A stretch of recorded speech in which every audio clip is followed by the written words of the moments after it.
Hello, good morning po. Good morning. Welcome po muli sa ating Sunday School.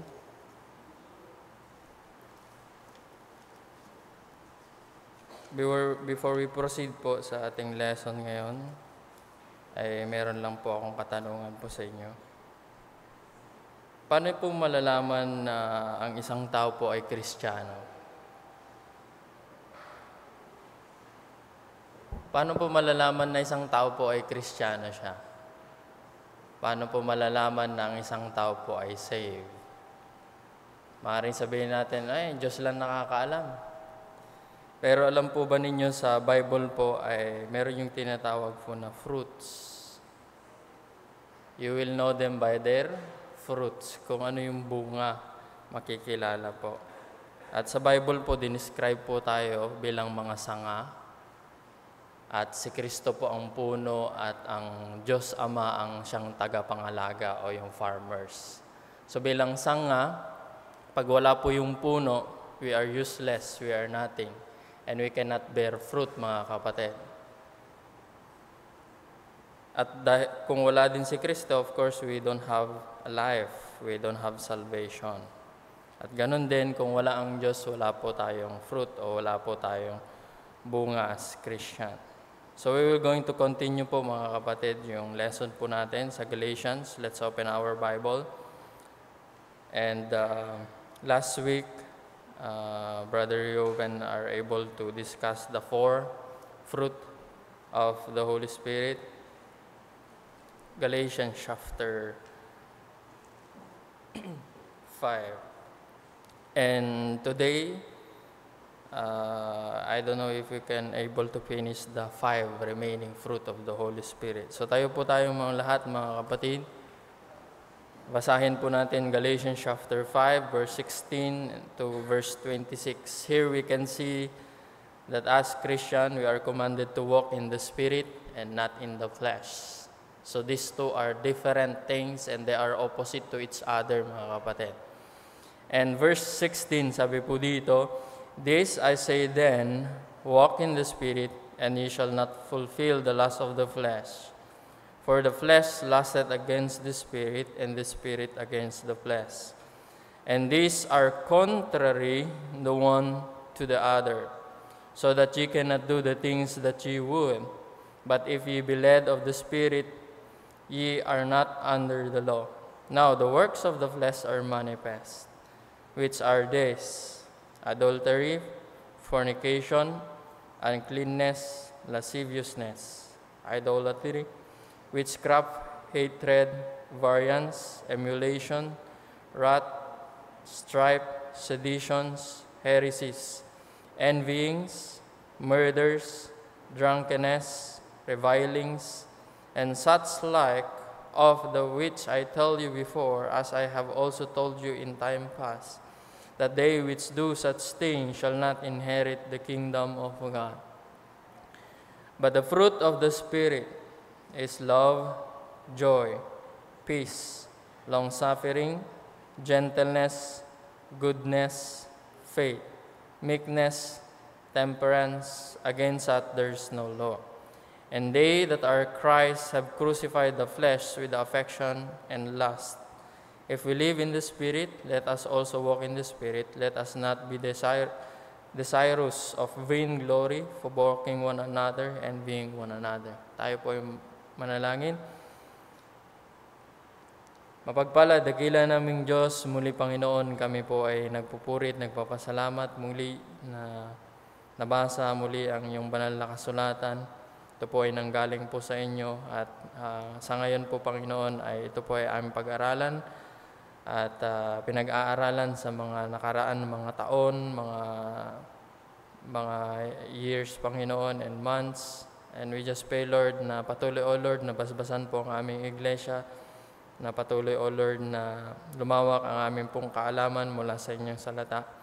At most especially, Lord, yung work ng Holy Spirit po sa amin upang maging depende po lagi po kami sa banal na Espiritu sa walk po namin as Christian. At maraming salamat din po, Panginoon, sa pagkakataon muli na ito na masamba po namin kayo ng spirito at katotohanan at makapag-aral ng salita. At muli, Panginoon, dalangin po namin ng banal na Espiritu ang siyang mangusap po sa amin, give us understanding in all the things that we were going to study this hour, Panginoon. At dalangin din po namin, Panginoon, na muli nabigyan niyo po kami ng puso na willing, Panginoon, na i-accept ang mga turo mula sa inyong salita, Panginoon, at may sa buhay po namin. At muli, Panginoon, nagpupuri din po kami sa inyo pong kabutihan. Muli, through week, Panginoon, ay inyo po kaming ingatan, ginabayan, Panginoon, sa aming pong lakad bilang mga Kristiyano. At dalangin po namin, Panginoon, na patuloy na hubugan po kami ayon po sa inyong kalooban.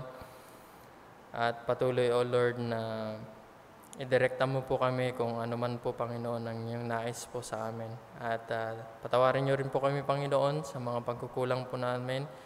Since that we committed, Panginoon, ay patawarin niyo po kami. At muli, sa aming pong pag-aaral, bigyan niyo po kami muli ng focus sa inyong salita, O Lord. Maraming salamat, Lord. In Jesus' name we pray. Amen. Okay po, you may be seated po, mga kapatid. The verse that we have read, nakita po natin the opposite between the two.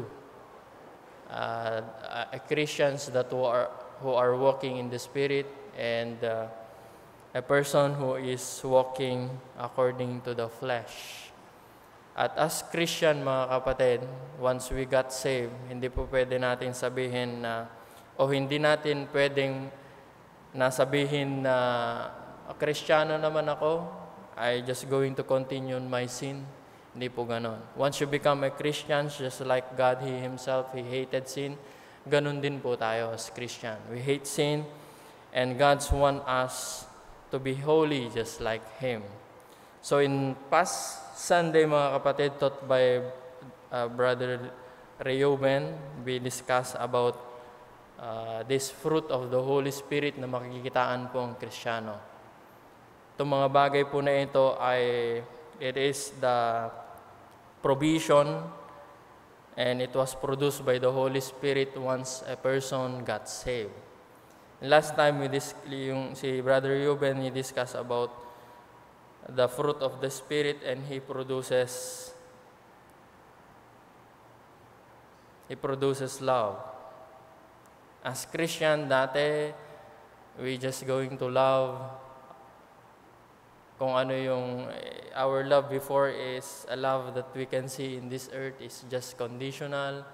It is not sacrificial. However, when we see the love of God, the Bible says, but God commended His love toward us in that while we were sinners, Christ died for us. And the Holy Spirit is shed abroad in our life yung love na meron ng Panginoon. That's the time na as Christian we are able to genuinely love other people. That's why the Holy Spirit produces in the Christian life this kind of love. Makikitaan yung pag-ibig, gaya po ng pag-ibig ni Kristo. And another thing, mga kapatid, is joy. Dati, when we are not yet saved, alam po natin that there is no joy in this earth. There is no joy because we are guilty before God. However, the Bible says, being justified by faith, we have peace with God, at meron po yan, yung joy po sa atin. And another thing na na-discuss po dyan is yung peace na sinasabi ko. Merong joy na haharap tayo sa Panginoon, we have the confidence to face God, and we have peace in our heart na even we die and we face God, we know that God will going to accept us in heaven because we put our faith in the Lord Jesus Christ. And also, He discussed about long suffering. So this time naman po ay i-discuss po natin yung 5 pa, if we are able to finish. In verse 22 of Galatians chapter 5, sabi po dito, but the fruit of the Spirit is love, joy, peace, long suffering, and gentleness. Pagdating sa gentleness, just like Brother Reuben said, these are the virtues and these are the attribute of God that we can see to Him. At makikitaan din po tayo as Christian because we have God already. Sabi po dito, gentleness. And the example of that is no other than God, He Himself, the Lord Jesus Christ. In 2 Corinthians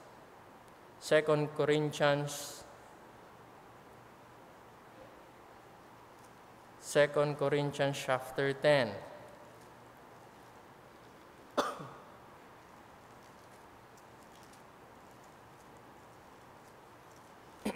2 Corinthians chapter 10, this is Apostle Paul said, "Now I, Paul, myself beseech you by the meekness and gentleness of Christ." We know that our Lord Jesus Christ is meek and gentle. And in this, if you go back to Galatians chapter 5, verse 6, the word gentleness here is, you can also translate it in another words, just like kindness or tenderness. So again, in 2 Corinthians chapter 2, verse 10, 2 Corinthians chapter 10, verse 1, we can see here that the Lord Jesus Christ is meek and gentle. And when we are talking about being gentle, me personally, I think about parents, mother. They are so gentle, most especially when they are, kung nag-aalaga po sila ng bata. Kasi ang ama, hindi po siya ganun ka-gentle when in terms of taking good care of a little baby. Diba? Pag mga mother, medyo delicate sila, napaka-gentle nila pagdating sa pagpupunas. Hindi ako masyado gentle kay Asi dati. Pinaliguan ko siya, wala pang isang week, ganyan. Pinagalitan ako ng nanay ko, ganyan. But mother, when we are talking about gentle, mga kapatid, we see mother as an example of being gentle. Of course, the Lord Jesus Christ. And as a missionary as well, Apostle Paul. Look at Apostle Paul in 1 Thessalonians. Yung napag-aralan po natin sa ating series. This is how Apostle Paul is handling the new believers in the ministry. 1 Thessalonians chapter 2. This is what he said. 1 Thessalonians chapter 2, verse 7. Sabi po niya dito, "But we were gentle among you." Sinasabi niya sa mga believers. "Even as a nurse cherisheth her children." Para ng isang nanay daw sa pag-aalaga ng kanyang anak. Ganyan ka-gentle po si Apostle Paul. We know that Apostle Paul is strong preacher. Tama? Malupit po yan mag-preach si Apostle Paul. However, even though maaaring sabihin natin is strict si Apostle Paul, maaaring sabihin na strong preacher, pero makikita po natin he is gentle to the believers. In terms of teaching them, nurturing them, mga kapatid, he is gentle in their growth, in taking good care of them. And we as Christian, mga kapatid, we are ought also to be gentle. In Titus chapter 2,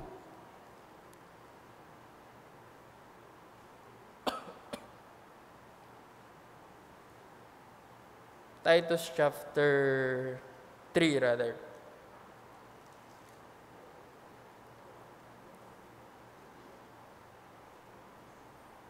Titus chapter 3 verse 2. Sabi po dito, "To speak evil of no man.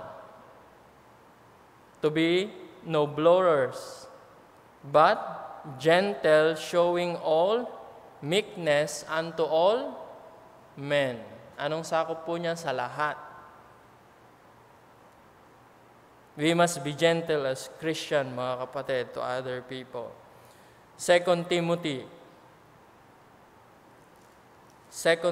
chapter 2,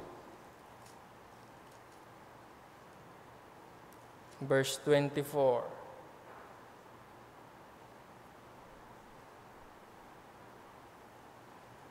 Sabi po dito, and the servant of the Lord must not strive, o ang ibig sabihin niyan mga kapatid, yung pagiging servant ng Panginoon dapat hindi palaaway.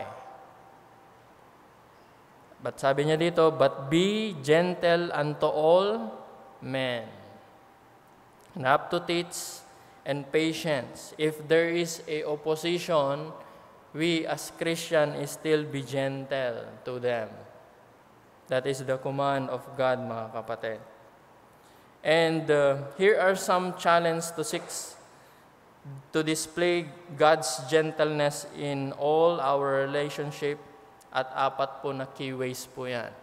Para makultivate po natin at maipakita po natin yung gentleness na pinoproduce po ng Holy Spirit po sa atin as Christian. Number 1 is sensitivity. Not in the negative sense na magiging sensitibo na lang yung tao na may nasabi ka lang ng konti, grabe na, ma-offend na, hindi na mag-church. No, that is not what I'm talking about. When we are talking about sensitivity, mga kapatid, he sees and experiences life from the emotion and feelings of others. Dapat yun yung ganon, yung sensitivity na pag nasasaktan ka, alam mo na kung nasasaktan siya. If the person is in pain, alam na ng tao na yan. Dapat alam mo yan. It's considered others and seek to patiently identify with and understand what they are going through, just like in Philippians chapter 2, verse 4.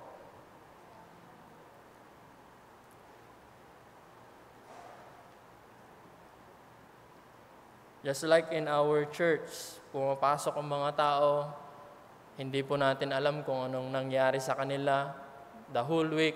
So pagdating dito sa church, dapat maging sensitive po tayo kung ano yung feelings nila, and emotions nila, kung ano yung pinagdadaanan nila.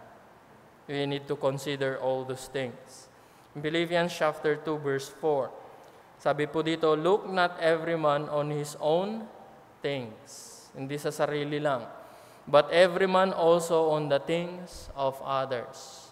Pagdating sa sensitivity, mga kapatid, sa emotions and feeling, yung understanding ay dapat nasa atin. Hindi lang po focus yung sarili.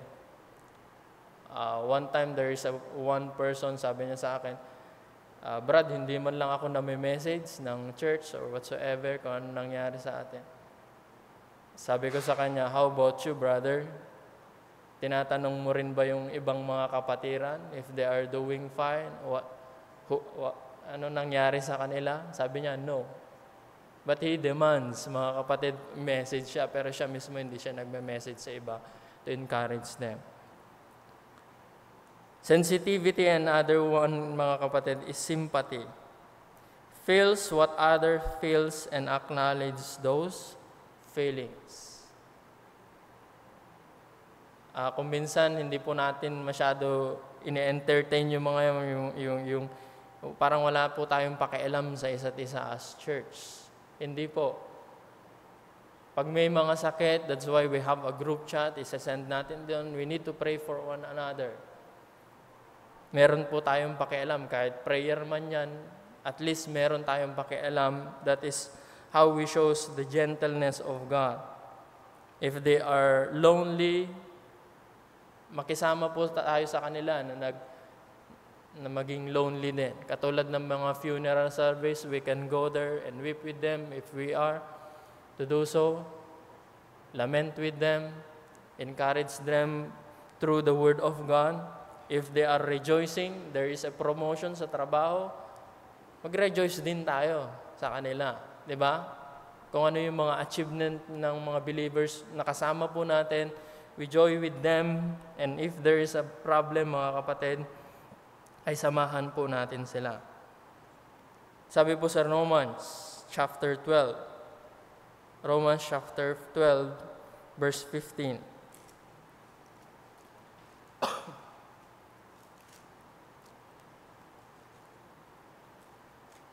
Verse 15, sabi po dito, rejoice with them that do rejoice, and weep with them that weep.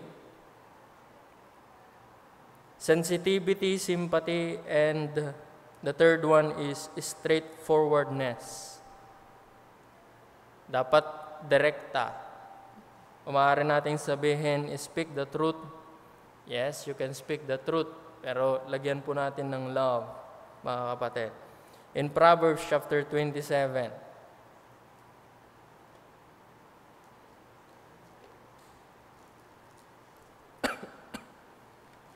Proverbs 27 verse 6, sabi po dito, faithful are the wounds of a friend, but the kisses of an enemy are deceitful. If you are care for the person, sabihin mo kung mali siya pag nagkakasala siya para mai-correct at babalik siya sa Panginoon.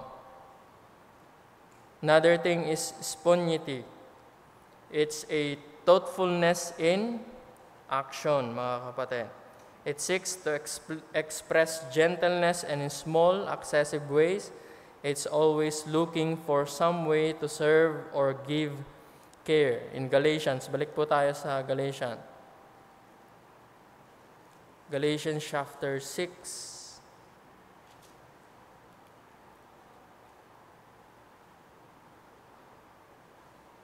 Verse 10. Sabi po dito, as we have therefore opportunity, let us do good unto all men, especially unto them who are of household of faith. So tandaan nyo, pagdating sa gentleness, we know that yung level po ng Christianity po natin is iba-iba. They are mature Christian, they are still at the middle, sabi ni Pastor, and they are babes Christian. Kaya kailangan natin i-handle po sila in gentle way. Akala mo, mature na Christian na, pero babes pa rin pala as Christian. That's why, mga kapatid, the Holy Spirit give us this gentleness para maipakita po sa ibang tao. And another thing is not only love, joy, peace, long-suffering, gentleness, but also goodness. Goodness. Sabi ng isa sa mga theologian, parang side by side siya ng righteousness and goodness. Meron kang righteousness kaya napoproduce yung goodness po na ito. At sabi po sa Biblia, di ba, there is none righteous, no, not one. Pagdating sa natural man, kung tayo lang, there is unrighteousness sa atin na nagfo-flow po yan. However, when we see the goodness of God, ay makikita na rin in the inward ay lalabas po yan at makikita nyo po sa tao yan, outwardly. At pagdating sa goodness ng Panginoon, wala po tayong masasabi. Kung kine-question mo yung goodness ng Panginoon, you don't know who your God is. Dahil tingnan nyo po sa Psalm, pagdating sa goodness ng Panginoon, ganda po ng sinabi po dito. Psalms.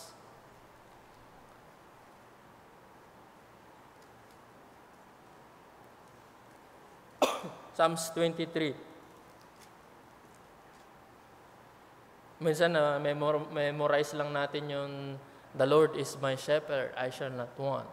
Pero kung tingnan nyo yung verse 6, ang ganda po ng pinoprovide po ng Panginoon dito. Sabi po dito, surely goodness and mercy shall follow me all the day of my life. Tingnan po ninyo as Christian, lagi pong, sabi nga ni Pastor Dennis, parang yung goodness and mercy ng Panginoon is parang stalker. Pag Christian ka na, sumusunod na lagi po yan. At sabi niya dito, is not only one day, 2 day, but, sabi po dito, all the day of my life. Di ba napakabuti po ng Panginoon sa atin? Yes, there are many struggles in our life, pero kung tinignan mo, if you are thinking that God is not good anymore, nag-stop na yung goodness ng Panginoon at yung mercy niya sa'yo, ay hindi po totoo yan. Because this verse we can see here, sabi po dito, surely goodness and mercy shall follow me all the day of my life. Kaya wag niyo pong isipin na ang Panginoon ay hindi na mabuti sa'yo. Wag mo nang isipin na ang Panginoon is hindi merciful.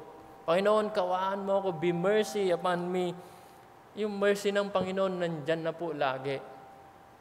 We can see the goodness of the Lord all the day of our life. At sabi niya dito, I will dwell in the house of the Lord forever. In heaven po mga kapatid, that is our dwelling place.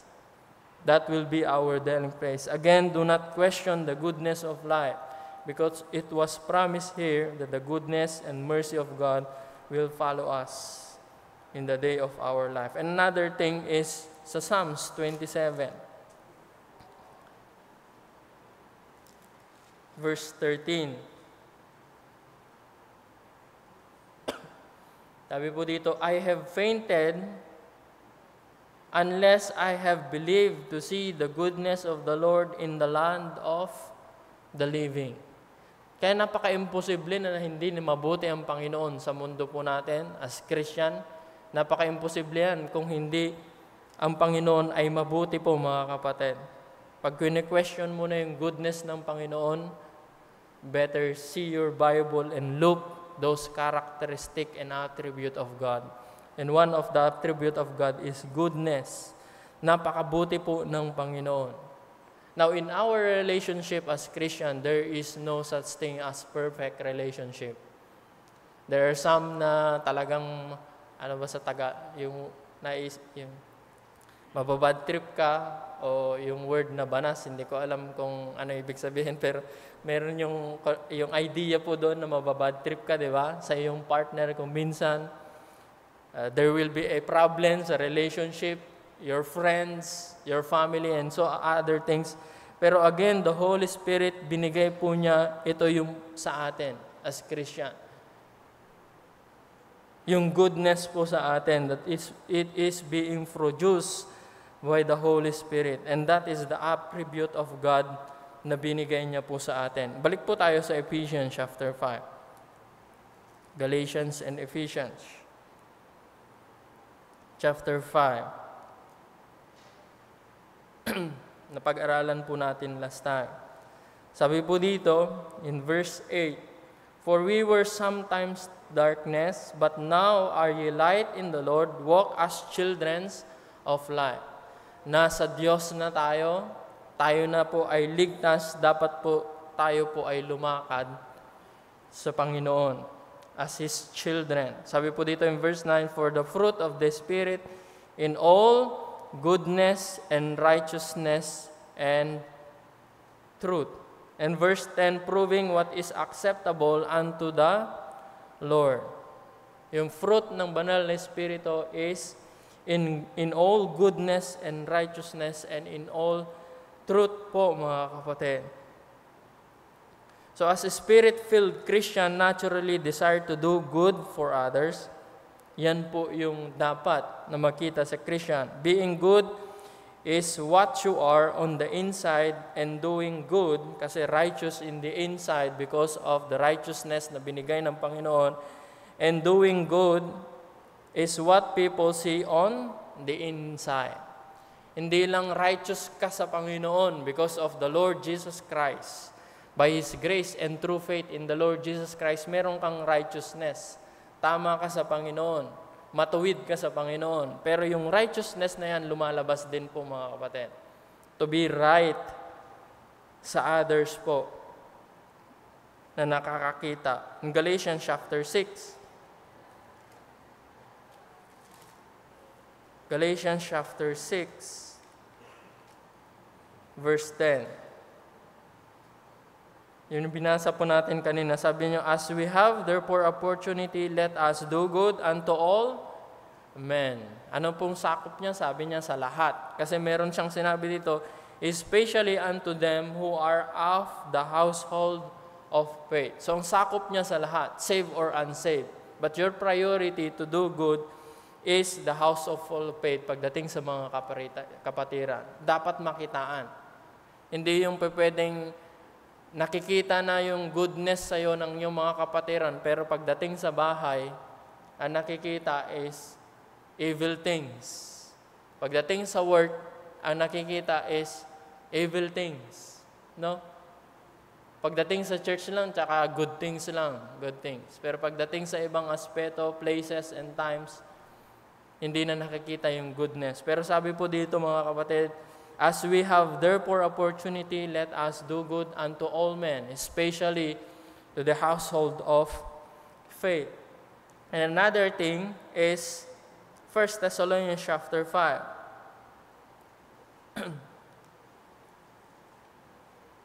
Still, sinasabi po dito that do good to all men.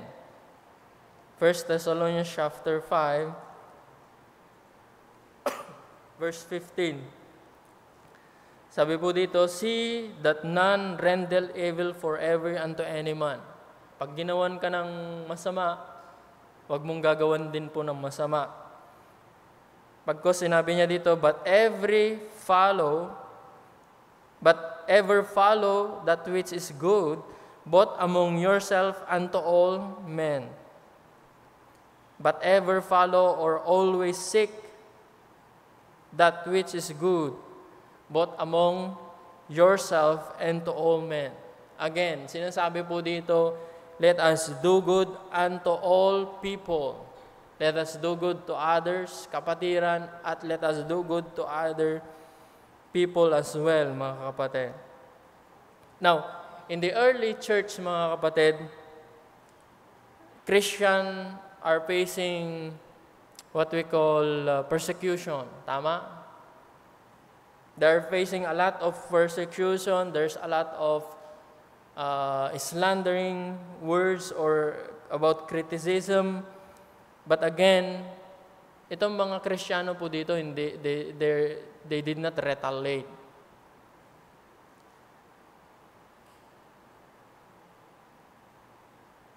Ano pong ginawa po nila? Instead of retaliating to the bad things that they do to them, anong ginawa po nila? They stay faithful, mga kapatid, in good works.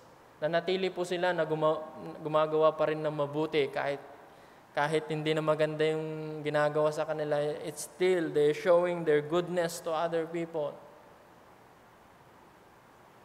In 1 Peter, we know that in the time of Peter, when he wrote this letter to them, alam po natin na grabe yung persecution po nila. They even burned Christian, they even imprisoned the Christian and killed the Christian. Pero still, the Christian still faithful in doing good works. In 1 Peter chapter 2, verse 12. Sabi dito, 1 Peter chapter 2, verse 12. Having your conversation honest among the Gentiles, that whereas they speak against you as evildoers, they may by your good works, which they shall behold, glorify God in the days of the visitation. Alam po ninyo mga kapatid, when they see our good works na makikita po nila sa atin, maaaring magtatanong po sila sa atin. Bakit ganyan yung ugali mo? That's the time you can insert the gospel to them. The goodness of the Lord. The goodness of the Lord Jesus Christ na binigay po niya ang kanyang sarili para po sa atin. Same as true, yung goodness na yan ay pinapadama din po sa kanila, sa mga hindi mananampalataya. Again, sabi po dito, glorify God in the days of the visitation. We are doing good works. We are doing what we call gentleness, love, joy, peace, and long-suffering. Why? Para sa glorification ng Panginoon. To give glory po sa Panginoon. That's why the Bible says, if we bear fruit, magbibigay po ito ng glory po sa Panginoon. That's why even in persecution, mga kapatid, we can still do good things to them. If they did bad things to us, we do good things to them. And that is the command of God. So again, gentleness, goodness, and punta po tayo sa 7, faith. Yung meaning ng faith po dito is faith and faithfulness. Okay? In Greek word. Pero dito po, ang ginamit po dito is faithfulness. Pag sinabing faithfulness, loyalty, or being honest, or truthfully, or pagiging tapat pag merong kang sinabi. And we know that that is one of the attributes of God. He true to what He says. In Romans chapter 3, ganda po yung sinabi po dito sa Romans chapter 3. In every characteristic, in every attribute na makikita mo in virtues po dito is always ascribed to God at ganun din po sa believers kasi sa Kanya galing po yan. In Romans chapter 3 verse 3, sabi po dito, for what if some did not believe? If other people don't believe in the Lord Jesus Christ, sabi po dito, shall they unbelief make the faith of God without effect? Shall they unbelief make the faithfulness of God without effect? Kung hindi sila mananampalataya, ibig sabihin ba hindi faithful ang Panginoon? Faithful pa rin ang Panginoon, mga kapatid, even though we don't believe in the Lord Jesus Christ. God is faithful anytime. Tingnan niyo po sa Lamentation kung gaano po ka-faithful ang Panginoon.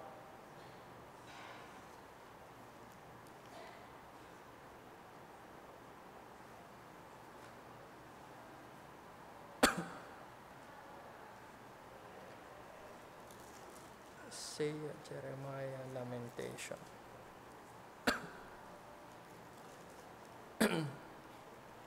Lamentation chapter 3 verse 22.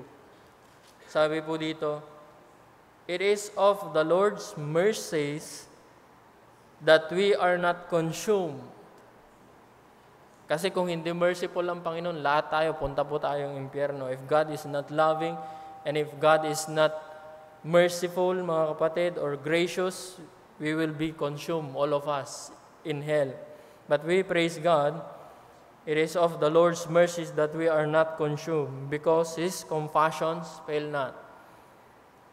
God is merciful and compassionate. In verse 23, they are new every morning. Great is thy faithfulness. Huwag po natin i-question yung faithfulness ng Panginoon. Hindi po natin pwedeng questionin yung goodness ng Panginoon and yung faithfulness ng Panginoon. We cannot question it. Kasi sabi po dito, they are new every morning. Walang patid po yan, mga kapatid. Kung gaano po katapat ang Panginoon, kung ano yung sinabi niya, kung ano yung prinamis ng Panginoon, He will do it. Why? Because He is faithful. 1 Corinthians.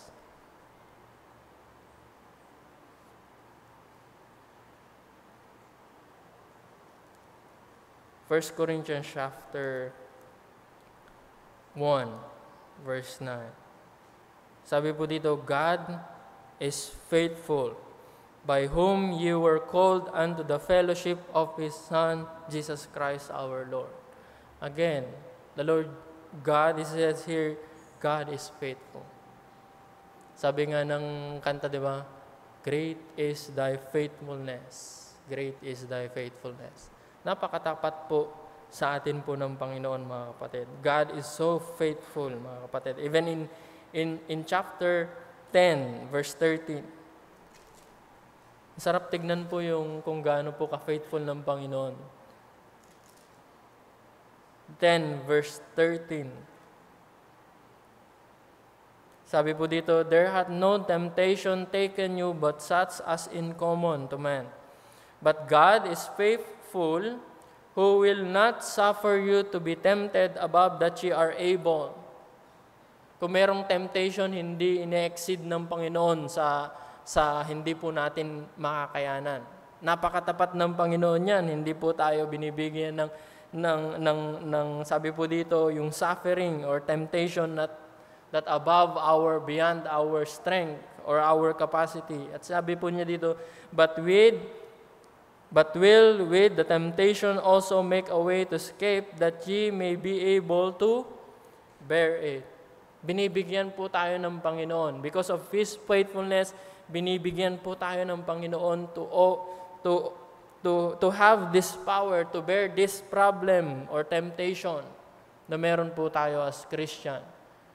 Tapat po yan ng Panginoon. Kasi kung hindi, wala na po tayo dito sa church po natin.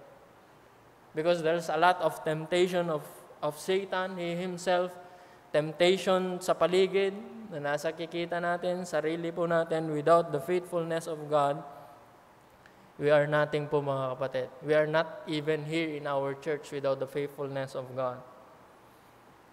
Another thing, 2 Thessalonians. 2 Thessalonians chapter 3.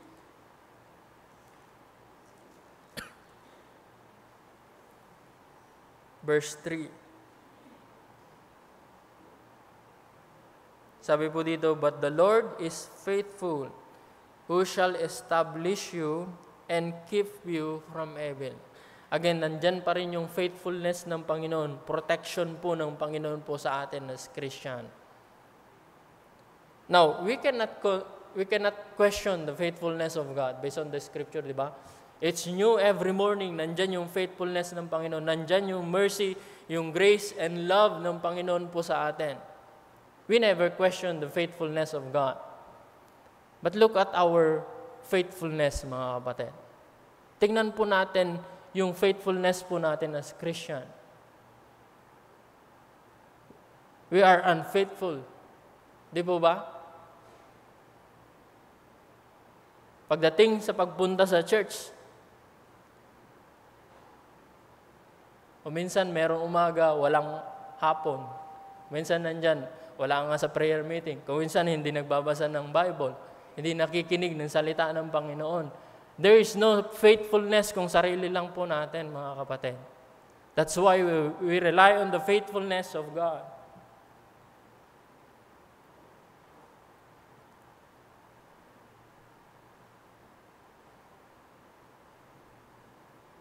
Hindi po made-develop yung faithfulness natin kung wala tayong faith sa ating Panginoong Jesus.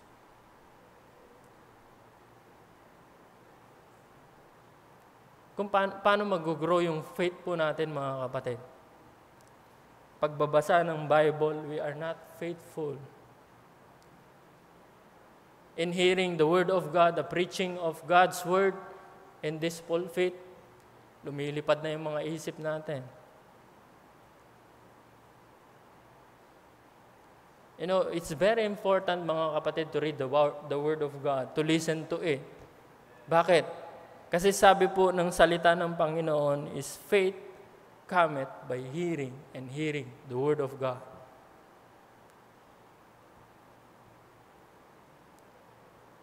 Kaya we are not faithful because we don't listen to the Word of God.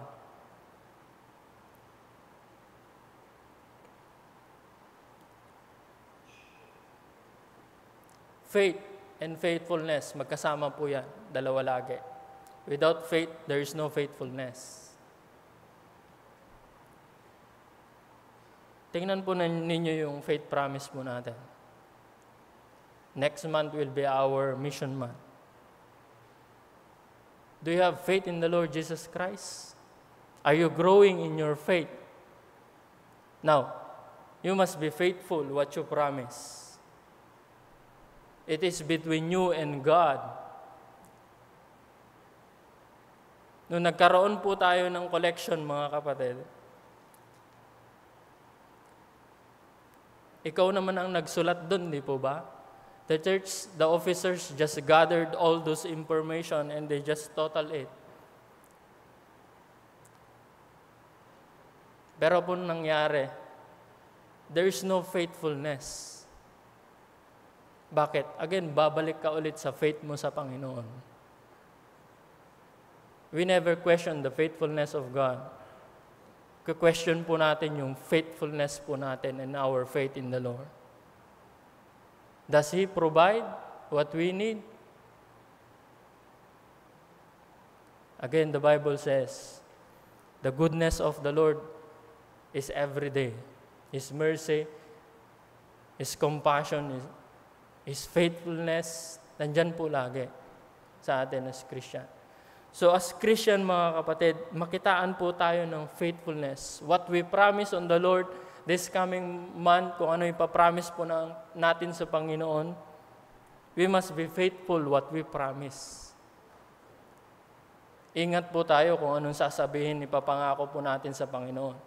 Because whatever promise na binigay po sa Panginoon, alam ng Panginoon at kinikip ng Panginoon yan. Again, to be faithful, mga kapatid, we need the Holy Spirit. We need to rely on Him. We need to rely on the Word of God, mga kapatid. Listen and listen and listen, mag-i-increase po tayo sa ating faith. And follow na po yung faithfulness na yan sa ating buhay. Again, as Christian, this fruit ay makikitaan po sana tayo. Love, joy, peace, long-suffering, gentleness, goodness, and faithfulness as Christian. Let us pray, mga kapatid. Let's all stand. Our gracious, loving Father, again, Lord, we are so thankful because we know, Lord, that you are a loving God, merciful God. You give us joy and peace because of the Lord Jesus Christ. We have patience in waiting for the Lord Jesus Christ. And we have this goodness, we have gentleness, and faithfulness, O Lord. And we are so thankful, O Lord, that we have God in whom we can trust. And thank you, O Lord, for the Lord Jesus Christ, who died on the cross, buried and rose again, and through faith in Him, we have salvation that we enjoy.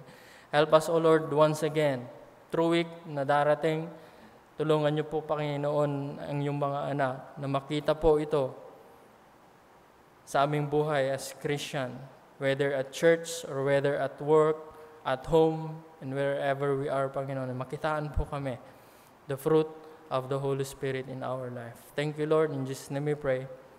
Amen. God bless everyone.